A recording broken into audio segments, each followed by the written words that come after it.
감사를 통해 힘을 얻는 비결, 골로새서 3장 15절부터 17절까지로 말씀을 전하겠습니다. 오늘 말씀은 제가 참 좋아하는 말씀 중 하나입니다.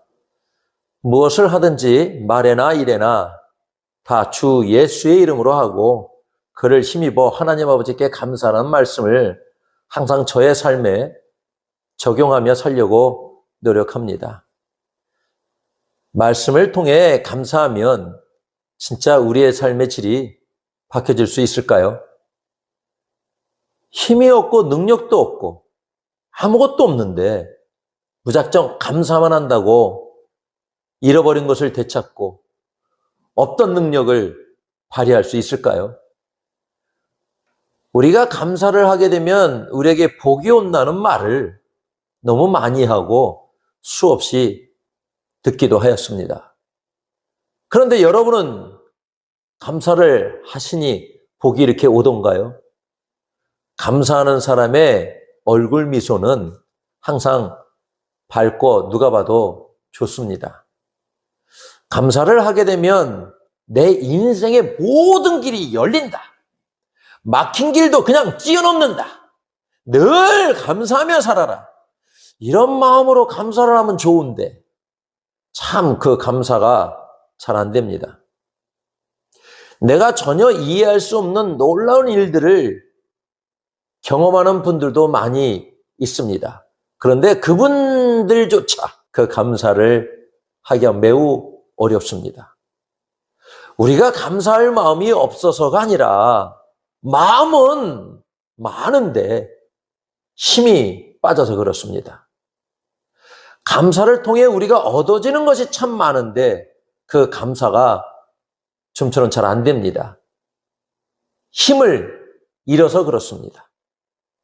우리가 한 번씩은 다 겪어본 일일 텐데 운동을 너무 많이 하고 나서 힘이 빠지면 그냥 주저앉아 일어날 힘도 없을 때가 있으시죠. 몸이 아파서 수정 하나 들 힘이 없을 때도 있었을 것입니다. 힘이 빠지면 이렇게 아무것도 할 수가 없으십니다.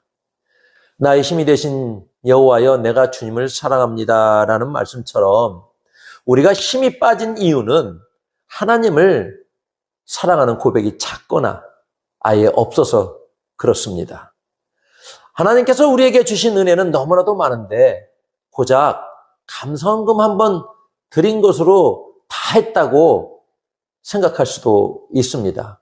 물론 감사헌금도 감사의 표현이긴 하지만 그보다 더 드려야 할 것은 우리의 마음과 입으로 주위 사람이나 믿지 않는 분들께 그 감사의 고백을 자주 들려주어야 한다는 것입니다. 내 자식이 이쁘거나 내 손주가 이쁘면 얼마나 그들의 이야기를 많이 하는지 여러분들은 잘 아실 것입니다. 주님의 그 감사가 너무도 좋아서 늘 그렇게 그 감사함의 고백이 많을 때 우리는 힘을 얻게 됩니다. 너무나 좋은 자식과 손주를 이야기하면서 힘없이 축 처져서 말하는 사람은 없을 것입니다. 힘이 있으니 감사가 넘치는 것이고 감사가 넘치니 힘이 만들어지는 것입니다. 우리의 마음에 평강이 넘쳐나면 힘이 생겨나는 것이고 근심과 걱정이 많게 되면 힘은 빠지게 되어 있습니다. 세상의 평강은 조건적 평강입니다. 돈이 많이 있어야 평강하고 능력이 있어서 평강하고 명예가 있어야 평강하고 무엇이든 다 있을 때 평안하고 행복함을 느낍니다. 세상 사람들은 이렇게 무엇이 있어야 평강한 조건적 평강을 하고 있습니다. 다른 사람들에게는 다 있는데 나만 없는 것 같고 나만 뒤처져 있는 것 같고 무기력하고 무엇이든 다 잘못하는 사람으로 느껴지는 분들도 계실 것입니다. 즐겁고 웃을 일 없고 재미난 것도 없고 미래의 희망은 보이지 않고 그냥 하루를 지내고 계신 분도 계실 것입니다. 감사를 이렇게 잃어버렸으니 우리는 불안하고 염려와 고민 속에 살게 되는 것입니다. 하지만 우리에게는 감사를 되찾을 비결이 있습니다. 그 비결은 그리스도의 평강입니다. 주님께서 주시는 평강을 알고 찾아야 합니다. 주님께서 주시는 평강은 우리가 얻고자 노력한다고 해서 가질 수 있는 것이 아닙니다. 우리에게 아무것 없어도 주님이 주시는 평강은 내 마음에 기쁨을 넘치게 합니다. 그 평강을 얻는 방법은 노력하고 돈 들이고 힘써서 얻는 것이 아니라 주님의 평강은 오로지 주님만 믿고 의지하면 주님은 우리에게 대가 없이 거저 주시는 것입니다. 의심하지 말고 주님만 믿고 의지하십시오. 우리에게 주님은 평강을 허락하여 주실 것입니다. 주님께서 주시는 평강은 고통과 어려움, 염려와 불안이 찾아와도 절대 흔들리지 않는 안전하고 든든한 것입니다. 우리가 잘 되고자 무엇을 하고자 선택을 해야 할 때가 있거나 이런저런 고민으로 어려운 시간을 보낸다면 그때 모든 결정권을 주님께 맡기는 것입니다. 주님께서 모든 것을 하실 수 있도록 우리는 기도로 맡기는 것입니다. 설령 우리가 잘못된 판단과 선택으로 무엇을 하려고 한다면 그 잘못된 결과를 아시는 주님께서는 우리를 즉시 멈춰서 아무것도 못하게 하실 수도 있습니다. 우리가 어떤 일을 하면서도 불안하고 염려가 계속된다면 하나님께 기도로 물으셔야 합니다. 이제는 내 기분이나 욕심, 세상의 기준대로 사는 것을 멈추고 그리스도의 평강을 누리며 우리의 삶의 주도권을 모두 주님께 넘겨야 합니다. 놀랍게도 내 힘으로 하려는 노력을 포기하고 이 평강의 인도하심을 따를 때 주님께서는 우리의 삶 전체를 다스리시며 우리를 이끌어 주실 것입니다. 우리가 그리스도의 평강을 누리게 되면 나 자신뿐 아니라 함께 신앙생활하는 성도나 가족들에게 평강이 흘러가서 다툼과 미움은 사라지게 될 것입니다. 그것이 바로 주님의 뜻입니다. 우리가 평강한 것을 좋아하시는 주님이십니다. 평강을 누리는 사람은 늘 감사가 넘치고 감사의 고백이 많은 사람입니다. 우리가 이처럼 평강 속에 살 수 있는 은혜는 주님의 십자가 희생이 있으셨기에 가능한 것입니다. 그러니 우리가 힘들다고 넘어져 아무것도 안 하는 것이 아닌 우리를 살리신 주님의 이름으로 기도하면 다시 일어설 힘을 얻게 되는 것입니다. 작은 일에도 감사가 표현되면 그 감사로 우리 마음의 불평과 걱정은 사라지게 되고 그리스도의 평강은 더욱더욱 커지게 될 것입니다. 그 평강의 주님이 우리를 다스리셔야 합니다. 풍성이 거한다는 것은 하나님의 말씀을 우리 마음에 가득 채워야 한다는 것입니다. 말씀이 우리 마음과 생각을 가득 채우고 있으면 세상에 온갖 걱정, 염려, 부정적인 생각, 유혹이 들어올 틈 자체가 없어지는 것입니다. 예를 들어서 우리 마음에 그릇이 있다 생각해 보십시오.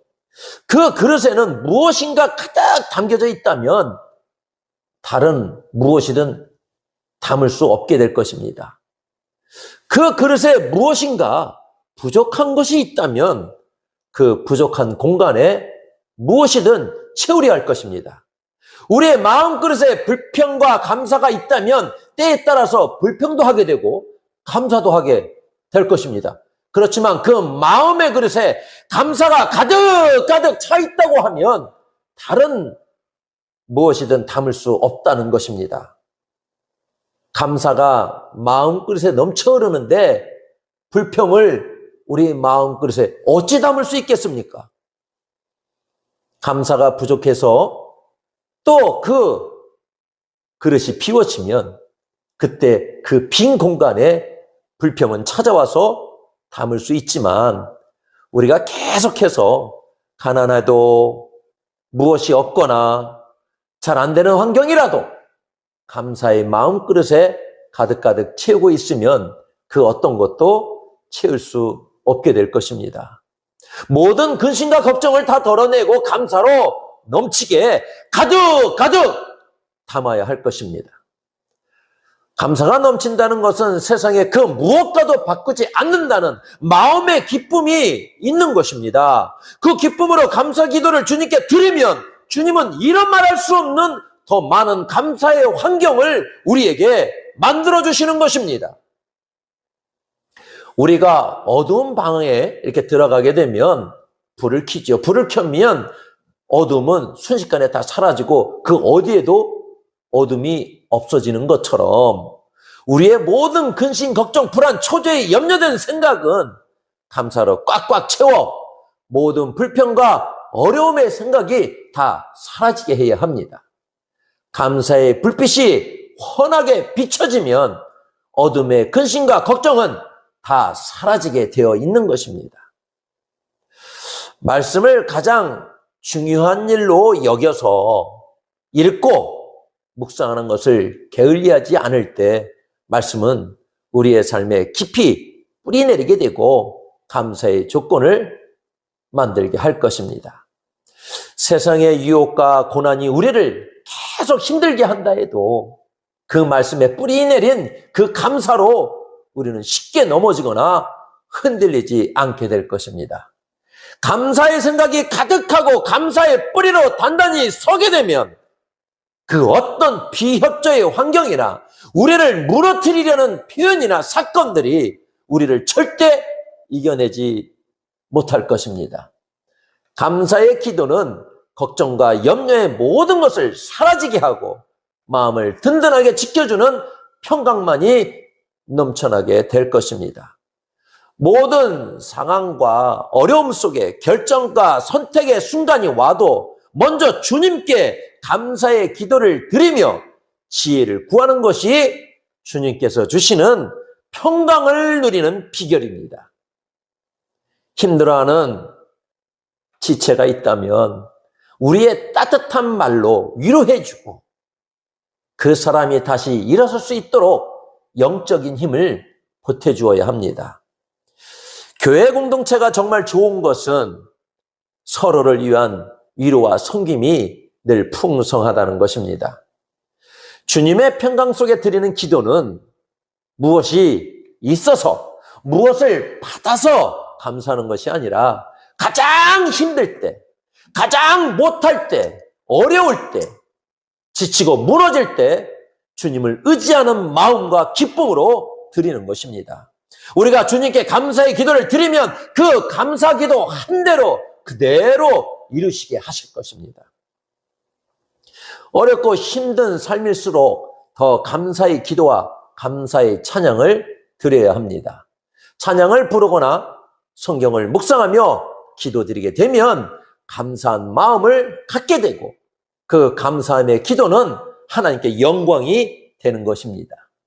찬양은 단순한 노래가 아니라 우리 안에 있는 감사를 표현하는 최고의 방법입니다. 우리의 고난과 환경과 어려움이 계속되어도 하나님께 감사하게 되면 모든 어려움과 문제는 사라지고 다 해결되는 역사가 일어나게 될 것입니다. 그리고 우리는 그 감사로 기쁨과 희망이 채워지는 새 힘을 얻게 될 것입니다. 찬양은 억지로 짜내는 것이 아니라 말씀과 기도로 깨달음에서 나오는 힘 있는 고백이어야 합니다. 평강과 말씀이 우리에게 큰 힘을 주게 될 것입니다. 그 힘은 우리를 흔들리지 않게 하고 서로를 세워주며 감사의 삶을 살게 할 것입니다. 무엇을 하든지 말해나 이래나 라는 말씀은 우리가 살아가는 삶 속의 평범한 대화부터 농담, 격려, 업무, 가정생활 등 아침부터 다시 잠자리에 들 때까지 우리의 입에서 나오는 모든 말이나 행동을 다 포함한 것입니다. 이 말은 거룩한 말을 해야 한다는 것이 아니라 그리스도인답게 말해야 한다는 것입니다. 가장 작은 말 한마디, 작은 행동까지 주 예수의 이름으로 주님께 영광을 돌리기 위한 마음을 가져야 한다는 것입니다. 주 예수의 이름으로 한다는 것은 우리에게 가장 강력한 힘이 되는 것입니다. 대통령의 명령을 받고 움직이는 대사처럼 우리는 우리의 뜻이 아닌 주님의 뜻을 이루기 위해 살아가야 한다는 것입니다. 우리가 주 예수의 이름으로 일하거나 기도할 때 우리의 부족한 능력이나 지혜에 의존하지 않고 주님의 능력과 은혜로 살아가게 될 것입니다. 주님의 이름을 붙들고 일할 때 우리는 내 능력으로 실패할까 봐 두려워할 필요가 전혀 없습니다. 왜냐하면 나의 일이 아니라 주님의 일이기 때문입니다. 우리의 연약함에도 불구하고 주님은 주님의 이름을 의지하는 우리에게 계속해서 능력과 용기를 공급해 주실 것입니다. 이것이 주님께서 우리에게 주시는 진정한 힘입니다. 내 생각으로는 살아가는 것이 아닌 주님의 힘으로 살아가야 한다는 것입니다. 다 주 예수의 이름으로 하고라는 것은 우리의 삶 전체를 주님께 연결해서 주님의 힘을 끌어다 쓰는 것과 같습니다. 이 능력은 우리에게 지치지 않고 감사하며 살아갈 수 있는 힘을 제공해 주는 것입니다. 우리가 받은 모든 것, 능력, 건강, 시간, 지혜, 이 모든 것이 나의 노력이 아닌 하나님의 은혜임을 고백할 때 우리는 자연스럽게 감사의 마음을 표현하게 되는 것입니다. 이 감사야말로 우리의 마음속에 불평, 걱정을 몰아내는 가장 강력한 힘이 될 것입니다. 감사는 우리에게 참된 평안과 행복을 가져다 줍니다.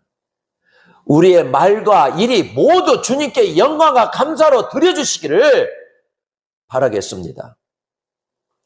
이제 말 한마디라도 작은 일 하나라도 허투루 하지 마셔야 합니다. 사소한 대화, 따분한 업무, 집안일 하나하나를 주 예수의 이름으로 정성껏 해보시기 바랍니다. 주님께 감사의 고백을 드려보십시오. 이 고백이 바로 우리가 받은 모든 축복을 하나님께 돌려드리는 가장 아름다운 표현이 될 것입니다. 여러분의 모든 삶이 주님의 이름으로 하는 힘 있는 행동이 될 것입니다. 그리고 그 모든 행동은 결국 하나님 아버지께 드려지는 지속적인 감사가 될 것입니다. 이 감사의 힘은 우리를 낙심과 불평에서 건져 올리고 승리하며 살아갈 수 있는 영원한 힘이 될 것입니다. 여러분의 마음에 떠오르는 작은 결단이 한 가지라도 있다면 감사의 결단을 오늘 주님께 올려드리십시오. 그 작은 감사와 순종이 여러분의 삶 전체를 변화시킬 큰 힘이 될 것입니다. 이 감사와 능력으로 주님 안에서 평온과 승리를 누리시기를 바라겠습니다. 기도드리겠습니다. 예수의 이름으로 감사하는 능력, 에베소서 5장 20절로 말씀을 전하겠습니다. 우리가 사는 세상은 사실 두 개의 나라로 나뉘어 있습니다. 바로 불평나라와 감사나라입니다. 이 두 나라는 우리 마음속에 있으며 우리가 어떤 마음을 품느냐에 따라 우리의 삶이 완전히 달라지게 합니다. 불평나라는 모든 것이 부족함만 있는 곳입니다. 해가 뜨면 너무 덥다 불평하고 비가 오면 꿉꿉하고 우울하다 불평합니다. 날씨가 좋을 때는 그저 당연하게 여기고 산의 진미를 먹어도 아이고 많기만 많지 먹을 게 하나도 없네. 음식을 보며 이렇네 저렇네 불평하며 흠을 잡습니다. 자녀를 낳고 양육하며 결혼까지 부모가 자녀를 도와주어도 자녀는 부모가 내게 무엇을 해주었냐라고 불평하는 사람들도 있습니다. 그러면서 항상 다른 사람과 비교하면서 자신의 부족한 것만 말합니다. 다른 사람의 성공은 시기와 질투의 대상이 되고 자신의 고난만이 세상에서 가장 힘든 것이라 늘 불평합니다. 불평나라의 사람들은 이미 자신이 가지고 있는 축복을 보지 못하고 부족한 것만 생각하고 불평만 말합니다. 만족이란 없으며 마음에 계속해서 불행을 만들어냅니다. 그러나 감사나라는 모든 것에 감사만 있는 곳입니다. 해가 뜨면 따뜻한 햇살에 감사하다고 말하고 비가 오면 생명을 살리는 은혜의 비라고 찬양합니다. 소박한 음식을 먹어도 굶지 않고 먹을 수 있는 게 감사하다고 하나님께 감사의 기도를 드립니다. 다른 사람의 성공을 보면 함께 기뻐하고 자신의 고난 속에서도 하나님의 깊은 뜻과 배움을 찾으려고 노력합니다. 감사나라에서는 가난한 사람이 한 사람이 있었습니다. 그 사람은 늘 낡은 신발 대신에 새로운 새 신발을 신고 싶어 했습니다. 그러다 우연히 길을 걷다가 다리가 없는 사람을 보게 됩니다. 그 순간 자신이 가지고 있는 것에 깊이 감사했습니다. 하나님, 저에게 걸을 수 있는 이 두 다리를 주셔서 참 감사합니다. 낡았지만 저에게 신발이 있음에 감사합니다. 저는 걷고 뛸 수 있습니다. 감사나라의 사람들은 자신이 가지고 있지 못한 것 때문에 괴로워하지 않고 이미 누리고 있는 축복만을 찾고 그것만 바라봅니다. 그들은 자유와 행복을 누리며 가진 것을 통해 기쁨을 만들어내는 것입니다. 한국의 국민은 한국에서 보호를 받고 한국의 복지를 누리며 살아가고 북한은 감시와 억압으로 배고픔 속에 불평으로 살아갑니다. 어느 나라, 어느 국민이냐에 따라 이렇게 엄청나게 다른 삶을 살아가게 됩니다. 어떤 나라에서 태어났느냐에 따라 말과 문화, 자유와 억압 속에 살게 되는 것입니다. 불평과 억압 속에 살아가는 국민이 절대 행복할 수 없습니다. 북한에서 탈북하여 한국으로 오신 분들은 더 이상 감시와 어려움이 아닌 한국 국민으로 모든 복지와 자유를 누리며 살게 되는 것처럼 우리도 이제는 불평의 나라에서 탈출해 감사의 나라로 와서 살아야 할 것입니다. 자유와 감사의 나라에서 누릴 수 있는 모든 것을 누리며 살아야 할 것입니다. 너무도 좋은 일들 속에 감사는 감사가 있고 되는 일이 하나도 없고 늘 안 좋은 일들만 계속되는 삶 속에서도 감사하는 감사가 있습니다. 내가 좋아서 감사하는 감사가 있고 상대가 좋아해 주어서 감사하는 감사가 있습니다. 지금까지 우리들의 감사는 어떠한 환경에서 감사를 말하고 감사한 마음을 가지셨나요? 감사도 훈련과 배움을 통해서 지금보다 훨씬 더 나은 삶을 살 수 있습니다. 그 마음에 따라 불평과 감사를 할 수 있다는 것입니다. 훈련과 단련으로 우리의 몸이 달라지듯이 감사 또한 훈련과 배움으로 사람이 달라질 수 있습니다. 감사하며 살아야 한다? 무조건 감사하며 살자라는 말은 기본적인 상식처럼 누구나 다 알고 있는 말입니다. 그러나 그 감사를 하면 좋은 일이 있고 좋은 거야 라고 말하면서도 우리는 정작 감사의 삶을 살고 있지 못합니다. 왜 그럴까요? 늘 부족하다는 생각이 있기에 감사보다는 불평과 한숨만 나오는 것입니다. 감사에는 이 세 가지 감사가 있습니다. 첫째는 조건적 감사, 둘째는 형통할 때 감사, 세 번째는 믿음의 감사가 있습니다. 이 조건적 감사는 만약에 감사하는 것인데, 만약 하나님이 이 어려운 문제를 다 해결해 주시면 내가 그때 감사하겠습니다. 하나님께 감사할 수 있는 조건을 내세우며 감사하겠다는 그런 감사입니다. 형통할 때 감사는 무엇 때문에 감사하는 것입니다.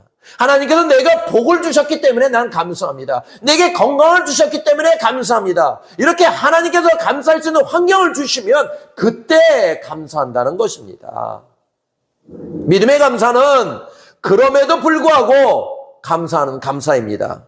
이 감사는 고난과 고통 속에서도 불구하고 언제나 믿음으로만 감사하는 감사입니다. 어떤 환경, 상황 속에서도 먼저 감사하는 감사입니다. 빌립보 감옥에 갇힌 바울과 실라는 복음을 전하다가 억울하게 매를 맞고 감옥에 갇히며 극심한 고난을 당했습니다. 그러나 바울과 실라가 한밤중에 하나님께 기도하고 하나님을 찬송하니 죄수들이 듣게 됩니다. 바울과 실라는 무엇 때문에 감사가 아닌 그럼에도 불구하고 감사를 드렸습니다. 고통과 감옥 속에서도 하나님의 섭리와 선하심을 믿는 믿음에 감사했습니다. 그들의 입에서 원망 대신 기도와 찬송, 즉 감사의 노래가 나오게 되니 찬송할 때에 큰 지진이 일어나 옥문이 뻥 열린 것입니다.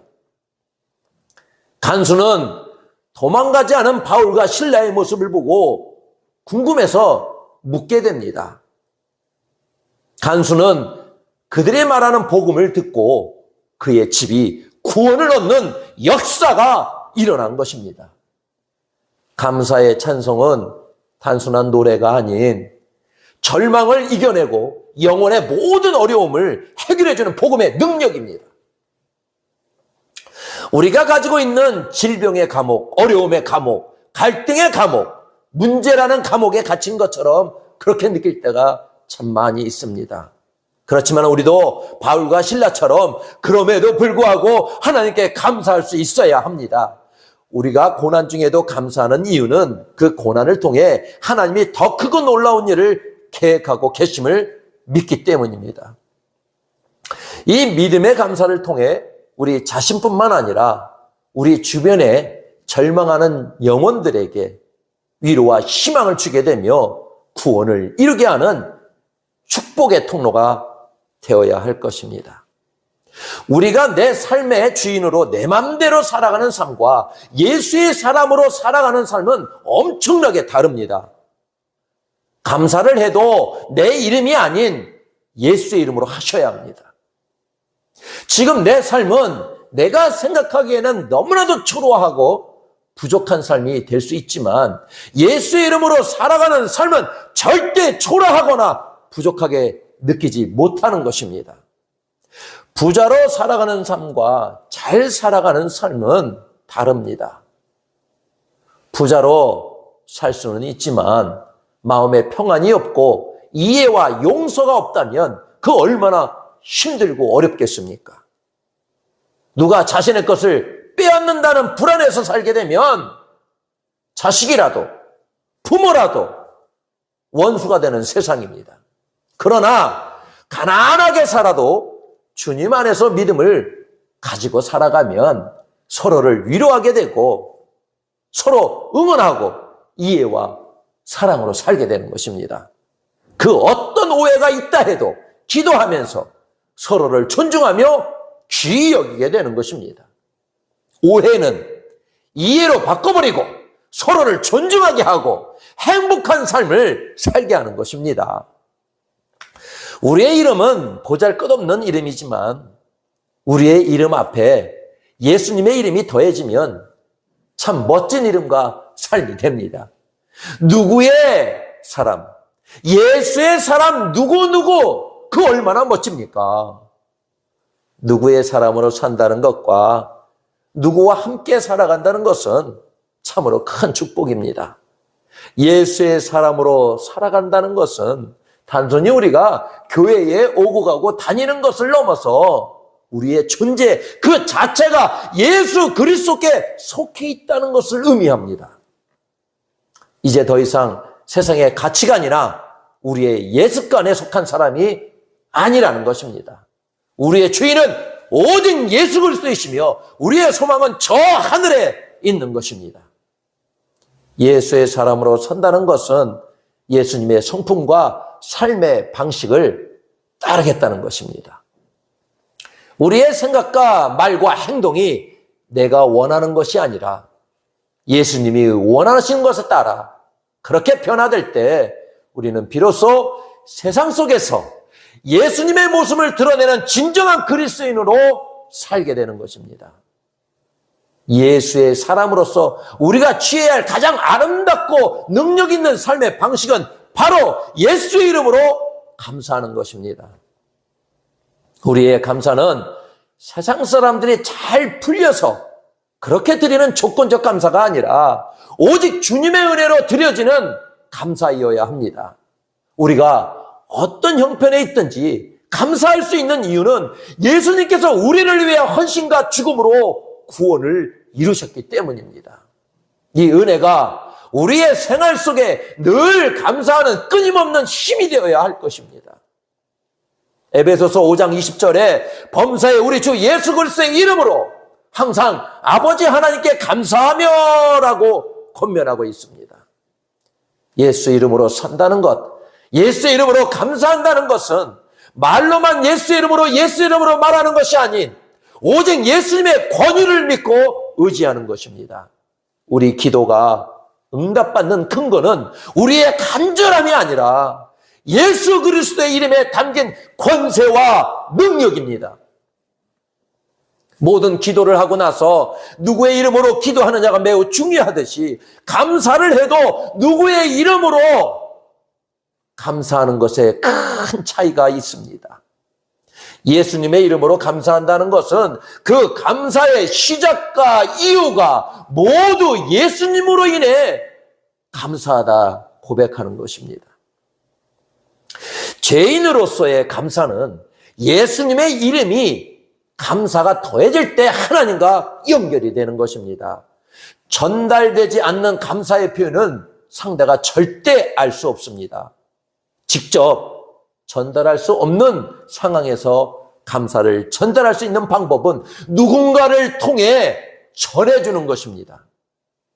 우리가 예수의 이름으로 감사하게 되면 그 감사는 예수님을 통해 하나님에게 드려지는 감사가 된다는 것입니다. 감사한 환경에서 자신만 알게 되는 감사의 표현이거나 아무도 알아듣지 못하는 감사의 표현이 되어서는 안 되겠습니다. 예수님의 이름으로 드리는 감사는 모든 단절되었던 것을 연결하고 소통하게 하는 것입니다.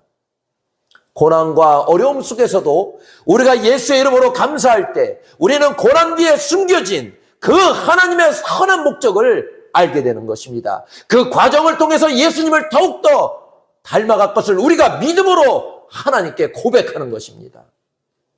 어느 성도님의 기도 중에 하나님, 저는 참 가난하지만 가진 것에 감사할 수 있는 이 눈을 주셔서 너무나 감사합니다. 저는 불행에 익숙해지는 것이 아니라 감사의 습관을 통해서 예수님을 볼 수 있게 해주신 참 감사합니다. 라는 기도가 있었습니다. 그 성도님은 부자가 아니었지만 그의 삶은 늘 감사로 가득했습니다. 그는 물질적인 풍요가 아닌 예수 그리스도 안에 있는 만족이 진정한 풍요임을 보여줬던 겁니다. 예수 이름으로 감사할 때 우리의 마음은 세상의 조건에 흔들리지 않고 하나님의 은혜라는 만족함에 늘 행복할 수 있는 것입니다. 예수 이름으로 감사하는 삶은 우리가 이 땅에서 누려야 할 능력입니다. 우리가 그리스도인으로서 이 땅에 살아갈 때 하나님께서 우리에게 주신 능력이 있는데 그 중에서도 예수의 이름으로 감사하는 삶은 단순한 그 마음을 넘어서 우리의 삶을 변화시키려는 가장 강력한 능력이 됩니다. 우리의 삶은 보이지 않는 영적 전쟁터입니다. 마귀는 끊임없이 우리 안에 원망, 불만, 불신을 넣어서 하나님과의 관계를 단절시키고 힘을 잃게 만듭니다. 불평은 사탄의 통로입니다. 마귀는 우리 입에서 왜 하필 나에게 이런 일을, 하나님은 믿을 수가 없어 라는 불평을 만들게 되고 계속해서 불평적 말만 하게 합니다. 불평은 우리를 스스로 절망하게 하고 극한 고통을 느끼게 하며 어렵게 합니다. 감사는 사탄을 침묵시키는 능력이 있습니다. 우리가 고통과 어려움 속에서도 예수 그리스도의 이름을 부르며 감사할 때 사탄은 더 이상 우리를 모함하거나 비방할 수 없게 됩니다. 이 상황이 힘들지만 예수님의 이름으로 충분히 이겨낼 수 있고, 이 고난은 잠깐 지나갈 거야. 난 힘들지 않아. 난 너무나 감사해. 라고 예수님의 이름으로 드리는 감사는 마귀의 계략을 무너뜨리고 그 절망을 침묵시키는 가장 강력한 영적 무기가 됩니다. 똑같은 상황이라도 어떻게 보느냐에 따라 전혀 다른 의미로 다가옵니다. 예수 이름으로 감사하는 삶은 우리에게 하나님의 뜻을 알게 하여 절망을 소망으로 바꾸는 능력을 갖는 것입니다. 모든 일이 잘 되어서 감사하는 것이 아니라 모든 상황 속에서도 변함없는 하나님께 감사하라는 것입니다. 예수 이름으로 감사할 때 우리는 왜 나에게 이런 일이 있는 거야? 라는 그런 불평 대신에 이 일을 통해 하나님이 나에게 무엇을 가르치려 하실까라는 생각을 하며 기도하게 합니다. 예수 이름으로 감사하는 삶은 나의 신앙에만 영향을 미치는 것이 아니라 우리의 주변 사람들을 치유하고 풍요롭게 하는 능력을 가지고 있습니다. 세상의 불평은 항상 부족에서 옵니다. 내가 가지지 못한 것, 남이 가진 것에 대한 시기에서 불평이 시작되는 것입니다. 그러나 예수 이름으로 감사할 때 우리는 예수 그리스도 한 분만으로 충분하다는 만족을 얻습니다. 이 만족은 세상에 줄 수도 빼앗을 수도 없는 하나님의 평안이며 영혼을 풍요롭게 하는 능력입니다. 고난 속에서도 예수 이름으로 감사하는 성도의 모습은 세상 사람들에게 주님을 알리는 복음의 증거가 됩니다. 우리의 감사는 주변 사람들의 영혼을 구원하는 능력 있는 전도의 통로가 되는 것입니다. 예수 이름으로 감사하는 삶은 우리가 이 땅에서 누려야 할 강력한 능력입니다.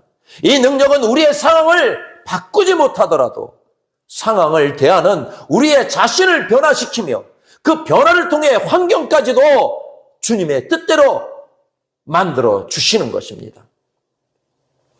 원망과 불평을 멈추고 모든 일에 예수의 이름으로 감사하시기를 바라겠습니다. 어렵고 힘든 시간이라 해도 감사할 수 있는 조건 하나 없어도 예수 이름의 능력과 권위로 힘을 얻으셔서 늘 감사가 입에서 떠나지 않도록 항상 감사하시면 행복한 삶을 누리시게 될 것입니다. 이렇게 늘 감사하는 능력을 통해서 답답하고 막힌 모든 문제가 다 해결되고 여러분의 감사의 고백은 더 많은 감사의 고백과 열매로 더 풍성해지시기를 예수 그리스도의 이름으로 축복합니다. 기도하겠습니다. 감사를 친구로 삼아 내 삶을 물들이라. 시편 118편 28절부터 29절로 말씀을 전하겠습니다. 여러 물품들을 가지고 이동하던 길에 불편함을 느껴서 끈을 찾게 되었습니다. 버려진 2개의 끈을 찾게 되었고 하나의 끈으로 물품을 묶었습니다. 그런데 그 끈에서 향기로운 향기가 나는 겁니다. 아마도 향나무를 묶어둔 끈이었던 것 같습니다. 또 하나의 끈으로 다른 물품을 묶으려고 하니까 묶을 수가 없었습니다. 이유는 악취가 나는 끈이었는데 아마도 쓰레기를 묶어둔 끈이었던 것 같습니다. 겉보기에는 똑같이 생긴 평범한 끈이었습니다. 그런데 전혀 달랐죠. 하나에서는 그윽하고 깊은 향나무 향기가 났고 다른 하나에서는 코를 찌르는 지독한 쓰레기 악취가 나는 것입니다. 끈 자체가 달랐던 것이 아닙니다. 그 끈이 무엇을 묶는 데 쓰였느냐에 따라서 향기가 나거나 악취가 난 것입니다. 우리 인생이라는 끈도 이와 똑같습니다. 남들이 보기엔 그저 평범하고 별거 아닌 인생 같아 보여도 우리가 감사라는 향나무를 내 인생에 단단히 묶고 살면 우리에게서는 향기가 나게 됩니다. 하지만 반대로 내 삶이 불평이라는 오물을 붙들고 그것에 묶여 살면 우리 인생에서는 원치 않는 악취가 날 수밖에 없습니다. 내 삶의 향기는 내가 무엇을 붙들고 사느냐에 달려있는 것입니다. 이처럼 감사는 우리가 어쩌다 한번 찾는 손님이 아니라 늘 가까이하고 동행해야 할 가장 친한 친구 같습니다. 감사를 친구로 삼아 늘 함께 해보십시오. 그러면 신기하게도 내 생각에서 내 입술의 말에서 향기로운 긍정적인 말을 시작하게 될 것입니다. 감사는 단순히 기분이 좋아지는 것이 아닙니다. 감사는 아주 강력한 힘이 있습니다. 내 안을 가득 채우고 있던 어두운 불만과 삐딱한 불평들을 버리게 될 것입니다. 그리고 그 빈자리를 주님이 주신 감사들로 하나하나 채워나가며 결국 내 삶 전체를 감사로 가득 채우게 되면 감사의 사람으로 살게 되는 것입니다. 또한 이 감사라는 친구는 전염성도 무척 강합니다. 내가 먼저 감사하는 사람이 되면 그 기분 좋은 감사 바이러스는 나에게만 머물지 않습니다. 내가 사랑하는 가족에게, 매일 만나는 직장 동료에게, 그리고 우리 공동체로 소리 없이 번져나갑니다. 그리하여 결국에는 내가 속한 모든 것을 향기로운 감사의 공동체로 완전히 변화시키는 놀라운 역사를 일으키는 것입니다. 어린 자녀들이 부모의 긍정적인 말투와 예의 바른 인사성을 그대로 보고 배우며 그렇게 자라서 사회에 그대로 말하게 되듯 우리가 지금 어떤 친구와 어울리며 사느냐가 곧 우리의 미래를 결정짓는 핵심이 되는 것 같습니다. 불평이라는 나쁜 친구를 멀리 하십시오. 근심과 걱정, 불안, 초조함을 가져다주는 그런 친구와 멀리 하셔야 그 빈 공간에 감사 친구를 불러올 수 있는 것입니다. 이제 감사라는 긍정적인 친구와 함께 하셔서 삶 전체가 감사로운 삶이 되셔야 합니다. 우리가 누구와 함께 하느냐에 따라 우리 인생의 향기가 결정되는 것입니다. 감사는 결코 환경이 저절로 만들어주는 선물이 아닙니다. 감사의 씨앗은 하나님의 자녀인 우리 안에 이미 심겨져 있습니다. 다만 우리가 고단한 환경에 지쳐서 그 소중한 감사를 잠시 잊고 산 것뿐입니다. 우리는 어느덧 주님이 주신 은혜를 너무나 당연한 권리처럼 여기며 살고 있습니다. 그러나 당연하게 여겼던 감사나 잊었던 감사가 뒤늦게라도 생각이 나신다면 바로 그때가 하나님이 우리에게 주시는 최고의 회복 기회입니다. 다 지나간 일인데 이미 늦었어. 포기하지 마시고 다시 연락해서 그때 참 고마웠습니다. 경황이 없어. 이제야 인사드립니다라는 그런 늦은 감사가 끊어졌던 관계를 다시 연결하고 메말랐던 우리 영혼을 다시 살려내는 것입니다.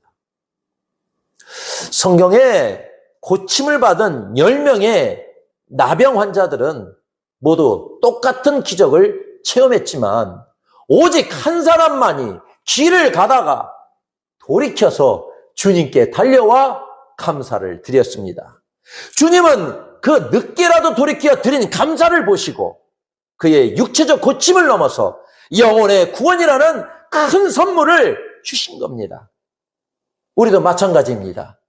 별것 아닌 나를 누군가의 소중한 아내와 남편으로 또 신앙 공동체의 일원으로 세워주신 그 은혜가 문득 깨달아진다면 미루지 마시고 지금 감사하시는 것이 좋겠습니다.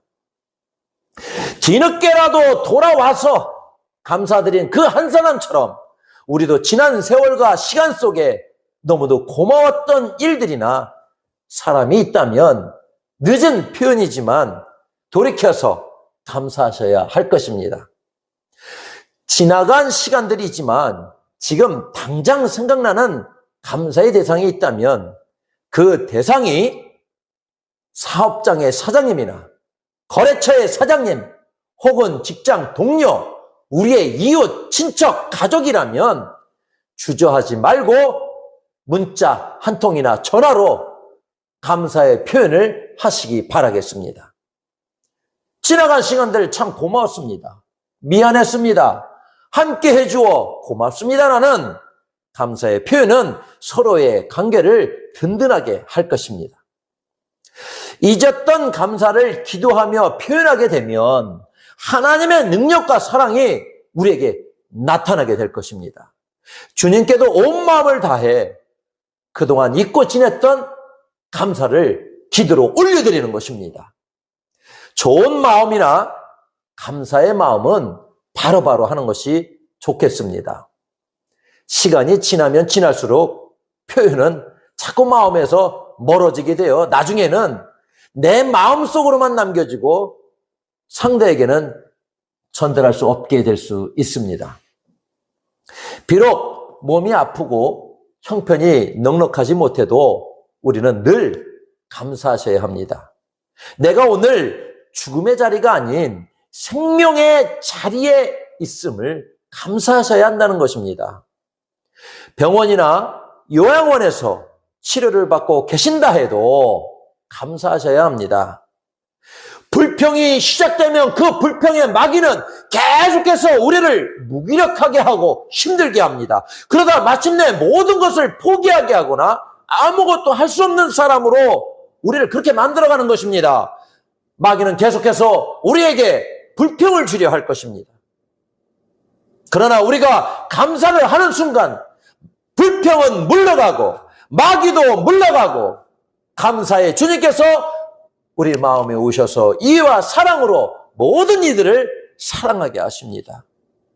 사랑에도 오해가 생겨나면 무너질 수 있지만 어떤 오해에도 사랑이나 이해가 넘쳐나면 상상할 수 없는 감사가 넘쳐나게 되는 것입니다. 우리가 잊어버렸던 감사나 마귀의 유혹으로 표현하지 않은 감사가 있다면 찾아서 감사의 생각과 생활로 다시 시작하는 것입니다. 그 시작은 작거나 미흡하겠지만 계속 감사하다 보면 그 감사의 표현과 고백대로 그렇게 환경은 변화될 것입니다. 불평의 삶은 감사의 삶으로, 절망의 생각과 삶은 소망의 생각과 삶으로, 오해는 이해로 변화되어 우리의 삶 모든 곳에서 감사가 풍성히 넘쳐나게 될 것입니다.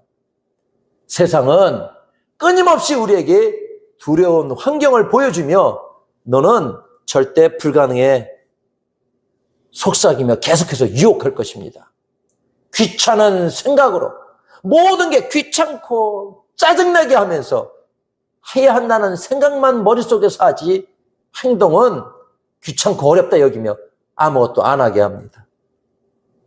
그 두려움과 귀찮고 짜증을 내를 그 이겨내는 방법이 있는데 그것은 환경을 바라보던 눈과 생각을 어떤 환경이라도 감사하는 선택을 하시는 것입니다.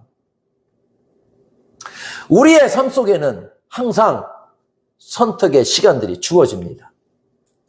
그때마다 잊지 말고 생각해야 하는 단어와 표현은 오직 감사를 선택하는 것입니다. 주님께서 나를 안전하게 지켜주셔서 감사합니다라는 감사의 고백이 우리를 더욱더 든든하고 안전하게 지켜주는 주님의 보호하심이 될 것입니다. 우리는 돈의 힘이나 세상의 능력으로 사는 존재가 아니라 오직 주님이 주신 감사로 살아가는 존재가 되어야 할 것입니다. 환경은 우리를 향해 아니라고 절망을 말해도 우리 안의 믿음은 그럼에도 불구하고 주님 고맙습니다라는 생각으로 늘 감사만을 말해야 합니다. 여기서 우리가 꼭 기억해야 할 것이 있습니다. 감사할 때는 사람만을 찾는 것이 아니라 먼저 우선순위로 주님을 찾아야 한다는 것입니다. 감사를 주신 근원이 주님이시기에 우리의 모든 고마움은 가장 먼저 주님께 드려야 합니다. 감사는 무너져가는 내 삶을 다시 세우는 능력이 있습니다. 이제 여러분 결정하셔야 합니다. 무너진 환경을 보며 불평이라는 옛 친구를 불러 함께 주저앉을 것인가? 아니면 하나님의 약속을 믿고 감사라는 친구를 불러서 다시 일어날 것인가를 선택하셔야 합니다. 감사를 친구로 삼는다는 것은 어떠한 상황에서도 불편 대신에 감사의 말을 먼저 선택하여 내 삶의 모든 습관을 이해로 물들이는 것을 의미합니다. 이처럼 잃어버렸던 감사의 마음이 회복될 때 비로소 끊겼던 모든 관계가 연결되고 우리의 영과 육이 함께 건강해지는 역사가 일어날 것입니다. 무너진 자리 위에 우리를 이전보다 더 높이 세워주시는 그 하나님의 놀라운 은혜를 누리시기를 소망하겠습니다. 여러분, 우리의 삶은 기다림의 연속인 것 같습니다. 사랑하는 사람을 기다리고 친구를 기다리고 따뜻한 봄을 기다립니다. 하지만 세상의 기다림은 늘 불안을 동반합니다. 약속이 어긋날까 봐 초조하고 기대가 무너질까 봐 실망의 가능성을 늘 안고 살아갑니다. 그러나 우리 믿음의 성도의 기다림은 세상과 본질적으로 다릅니다. 이미 약속된 확신 속에서 드리는 소망의 감사로 기다리기 때문입니다. 우리가 어떠한 절망적인 상황에서도 인내하며 미리 감사할 수 있는 근거는 단 하나입니다. 바로 우리를 향한 하나님의 선하심과 인자하심이 영원하기 때문입니다. 여기서 말하는 하나님의 인자하심은 결코 변치 않는 사랑을 뜻합니다. 우리가 무언가를 잘해서 받는 보상이 아니라 하나님께서 우리에게 무상으로 주신 영원한 선물입니다. 하나님의 인자하심을 깨달은 영혼은 감사를 억지로 따내는 것이 아니라 마음 깊은 곳에서 터져나오는 감사를 고백하게 됩니다. 좋은 친구와의 약속이 기다리는 사람에게 이미 큰 기쁨을 주듯 하나님의 약속은 세상 그 어떤 인간의 약속보다 확실합니다. 그렇게 우리는 절망 속에서도 소망의 뿌리를 깊게 내리며 아직 오지 않은 미래를 향해 미리 감사할 수 있어야 하겠습니다. 하지만 우리 현실은 어떠합니까? 일하고 놀고 처리해야 할 세상의 일들이 너무나 많습니다. 그 바쁜 일상에 치여서 감사할 시간도, 감사를 충전할 마음의 여유도 없다고 느낍니다. 일주일 내내 세상에서 치열하게 전쟁을 치르듯 살다가 주일 예배 1시간 앉아 있는다고 정말 내 영혼이 충전될까? 무너진 마음이 힐링되고 회복되는 것이 가능할까? 라는 의구심을 갖게 되실 겁니다. 세상에는 우리를 유혹하고 즐겁게 할 것들이 너무나 많기 때문입니다. 그러나 여러분, 분명히 기억하셔야 합니다. 예배 시간을 기다리는 것은 세상의 즐거움을 기다리는 것과는 차원이 다른 진정한 기쁨을 기다리는 것입니다. 예배는 단순히 의무적으로 1시간을 때우는 그런 자리가 아닙니다. 매 말은 우리 영혼의 하나님의 인자하심을 가득 채우는 영적인 완전 충정소입니다. 세상에 줄 수 없는 근원적인 만족과 평안이 바로 이 예배의 자리에서 생산됩니다. 미래에 대한 불확실한 환경은 우리에게 결코 감사를 가져다 주지 못합니다. 하지만 우리가 예배를 통해 감사는 일시적인 기분을 넘어 세상을 이기는 영원한 능력이 됩니다.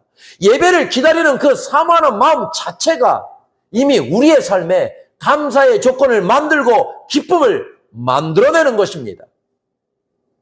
세상 사람들이 우리를 이해하지 못한다 해도, 심지어 우리의 눈으로 도저히 감사할 조건이 보이지 않는 환경이라 해도 우리는 소망을 가지고 기다려야 합니다.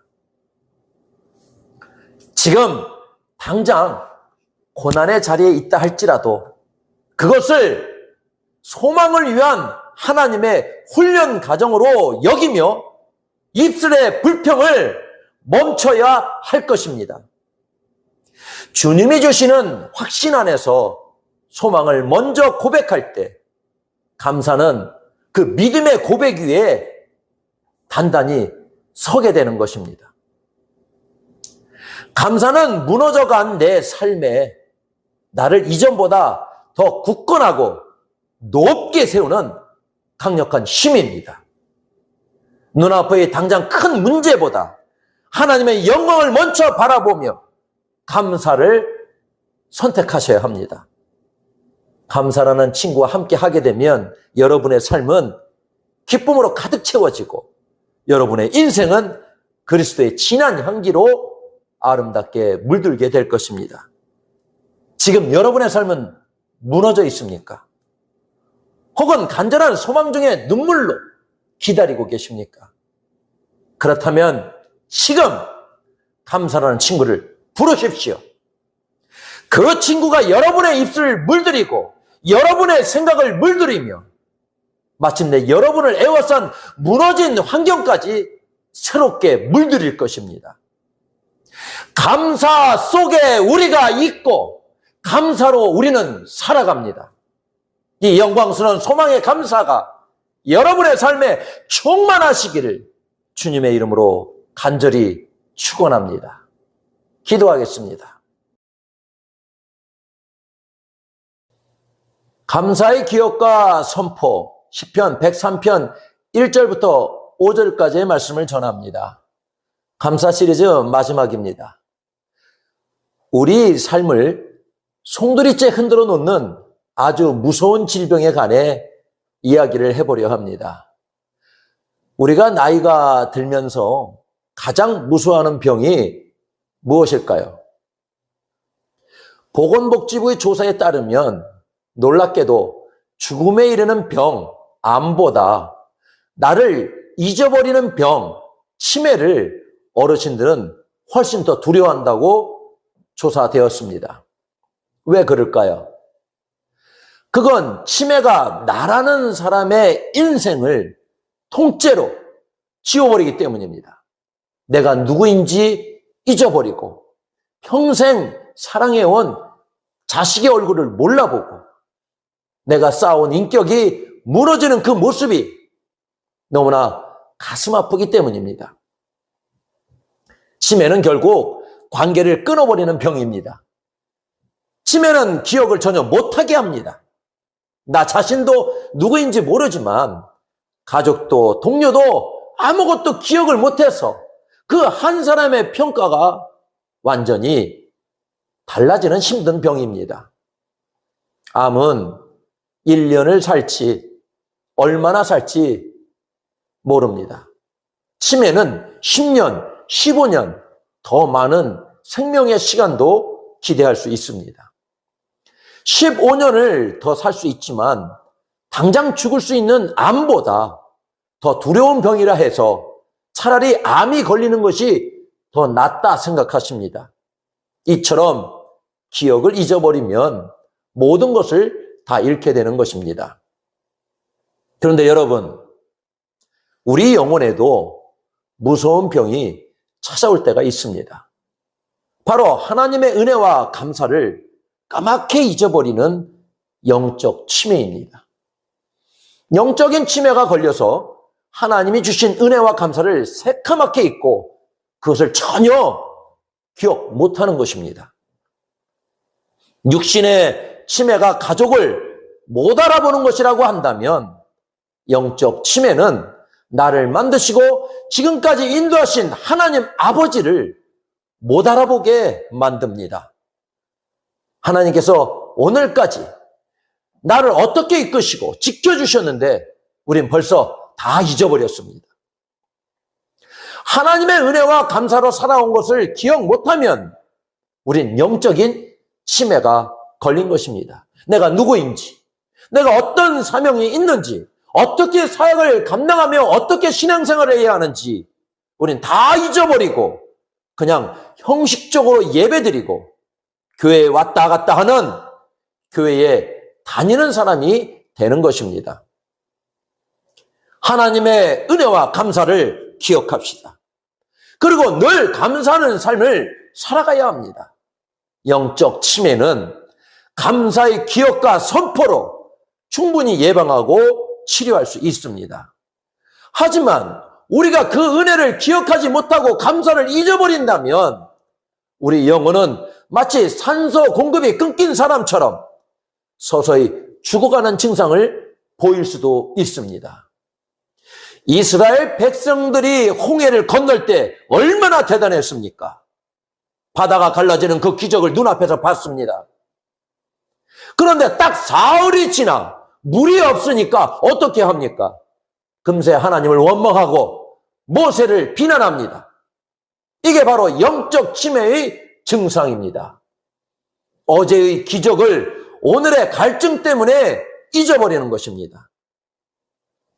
하나님 중심이었던 인생이 당장 내 발등에 떨어진 불만 쳐다보는 문제 중심의 인생으로 순식간에 바뀌고 마는 것입니다.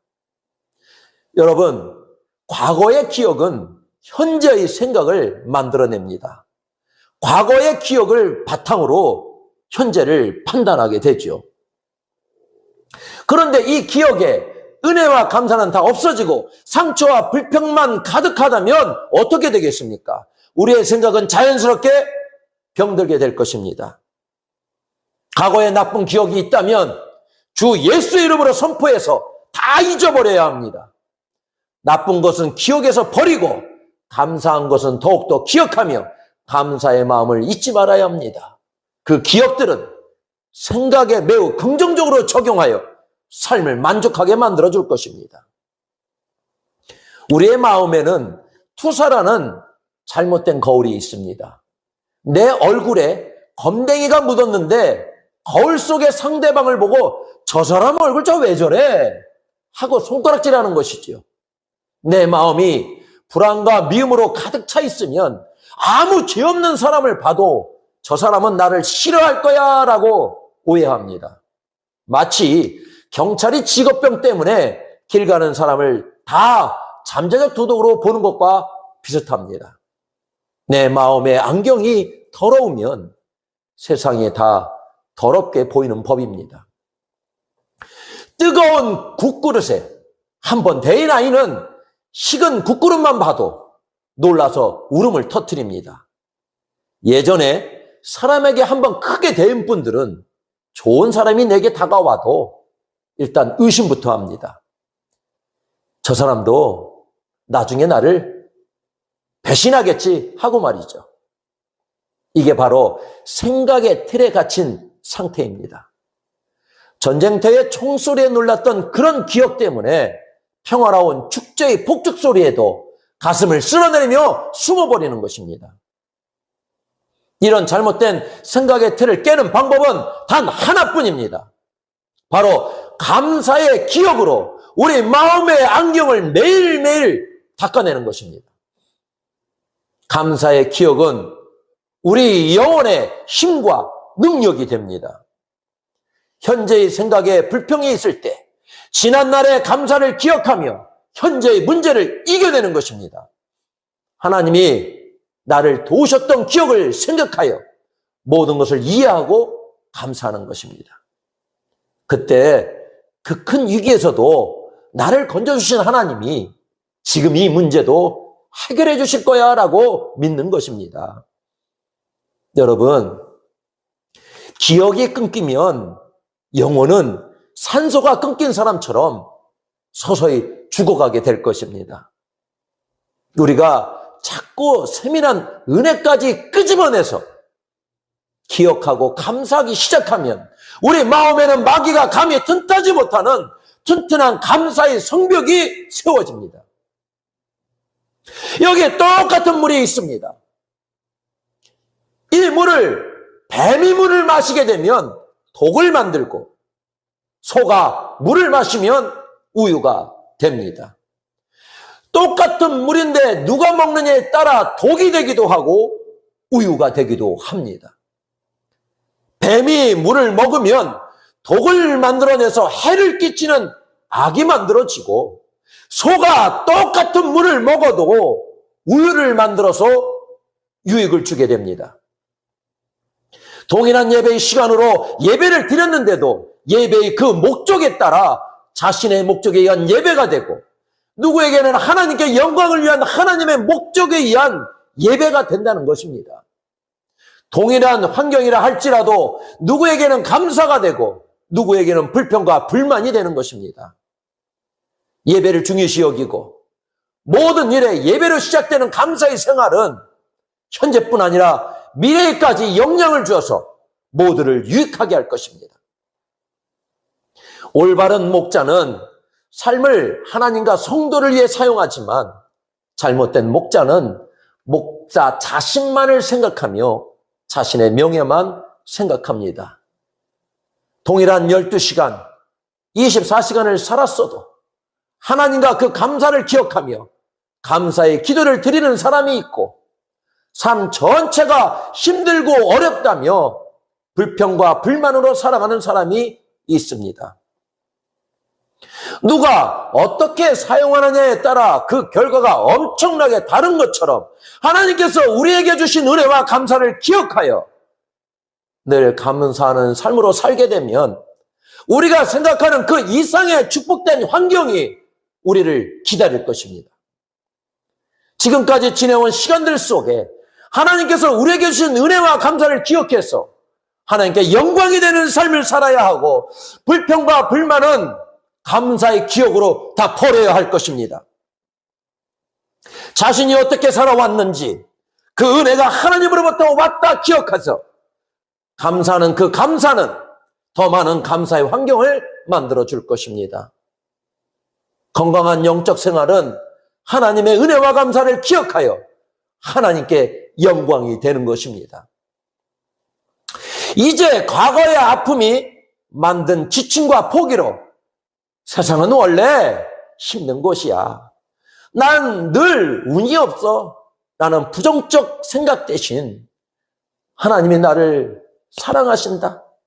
이번에도 분명히 길을 여실 것이다라는 새로운 생각을 감사의 기억으로 찾으셔야 합니다. 영적 치매를 이기는 최고의 처방전은 당연함을 버리고 감사함을 찾는 것입니다. 지금 내가 숨쉬는 것, 가족이 곁에 있는 것, 이 자리에 나와 기도할 수 있는 것, 이 모든 것을 하나님의 특별한 선물로 기억하셔야 합니다. 그럴 때 여러분의 영혼은 다시 생명력을 얻고 하나님과의 관계는 더욱 깊어질 것입니다. 우리 모두 영적 치매를 넘어 매 순간 하나님의 은혜를 노래하는 건강한 믿음의 주인공이 되시기를 바라겠습니다. 우리가 감사를 기억하여 하나님께 영광이 되면 하나님은 우리의 모든 죄를 용서해 주시고 모든 병을 고쳐주신다고 본문의 말씀에 기록되어 있습니다. 단순히 하나님께서 우리에게 주신 은혜와 감사를 기억하여 그 감사로 건강한 영적 생활을 살아간다면 우리의 모든 죄를 용서해 주시고 우리에게 있는 육체의 병과 마음의 병, 생각의 병까지 다 고쳐주신다고 하는 것입니다. 감사를 기억하여 선포하면 우리의 생명을 파멸해서 성령해 주시고 사랑과 자비로 복을 베풀어 주신다 하십니다. 여러분, 혹시 지금 삶의 무게 때문에 나는 이제 끝났다라고 생각하고 계신 분이 계신가요? 여러분의 생명은 파멸로 끝날 운명이 아닙니다. 주님은 우리의 과거를 묻지 않으시고 오직 자비로운 손길로 우리를 다시 일으켜 세우십니다. 오늘 그 사랑의 품 안에서 진정한 쉼과 회복을 누리시기를 바라겠습니다. 우리는 늘 무언가에 목말라 합니다. 돈이 있어도 마음이 허하고 성공해도 공허함이 찾아옵니다. 세상이 주는 것은 잠시 이 목을 죽일 뿐 금세 다시 갈증이 나게 마련입니다. 하지만 하나님은 약속하십니다. 내 평생을 좋은 것으로 흡족히 채워주시겠다고 말입니다. 여기서 좋은 것은 세상의 일시적인 쾌락이 아닙니다. 우리 영혼이 가장 깊은 곳에서 갈망하는 평안, 기쁨, 그리고 하나님과의 교제입니다. 하나님은 우리 인생의 빈잔을 억지로 채우시는 분이 아니라 넘치도록 만족하게 하시는 분이십니다. 독수리는 낡은 부리와 발톱을 바위에 갈아내고 뽑아내서 다시 새로운 생명을 얻는 과정을 거친다고 합니다. 우리의 인생의 고난을 통과하며 낡아지고 부서질 때가 있습니다. 하지만 주님은 그 고난 끝에 우리를 다시 빚으셔서 마치 갓 태어난 독수리가 하늘을 박차고 올라가듯 우리에게 새로운 쉼과 사명을 부어주십니다. 나이가 들어도 그 중심이 날마다 새로워지는 영적 청년의 삶을 살게 하십니다. 여러분, 지금 삶이 메말라 계십니까? 혹은 기력이 다해 주저앉아 계십니까? 나를 채우시는 분은 환경이 아니라 하나님이십니다. 나를 새롭게 하시는 분은 내 의지가 아니라 성령의 능력입니다. 오늘 이 약속을 붙드십시오. 주님, 내 평생을 주님의 좋은 것으로 채워주시옵소서. 나의 영혼이 독수리처럼 힘차게 솟구쳐 오르게 하시옵소서. 이 고백이 여러분의 오늘을 바꾸고 여러분의 평생을 지탱하는 능력이 되기를 바라겠습니다. 뱀이 물을 마시면 독을 만들지만 소가 물을 마시면 우유를 만드는 것처럼 똑같은 환경, 똑같은 시련이 닥쳐와도 영적 치매에 걸린 사람은 불평이라는 독을 뿜어내지만 감사의 기억을 가진 사람은 찬송이라는 신령한 우유를 만들어냅니다. 지난 시간 속에 우리의 삶에 어찌 아픔과 상처가 없었겠습니까? 하지만 그 상처라는 잘못된 거울에 속지 마십시오. 우리가 하나님의 은혜를 기억하고 감사를 선포할 때 하나님은 약속하셨습니다. 우리의 모든 죄를 사하시며 육체의 마음과 생각의 병을 고쳐주시고 평생의 좋은 것으로 흡족히 채워주셔서 우리의 영혼을 독수리처럼 날마다 새롭게 하실 것입니다. 다시 한번 선포합시다. 내 영혼아, 여호와를 송축하라. 그의 모든 은택을 잊지 말지어다. 이 감사의 기억이 여러분의 미래를 여는 강력한 열쇠가 될 줄 믿습니다. 기도하겠습니다.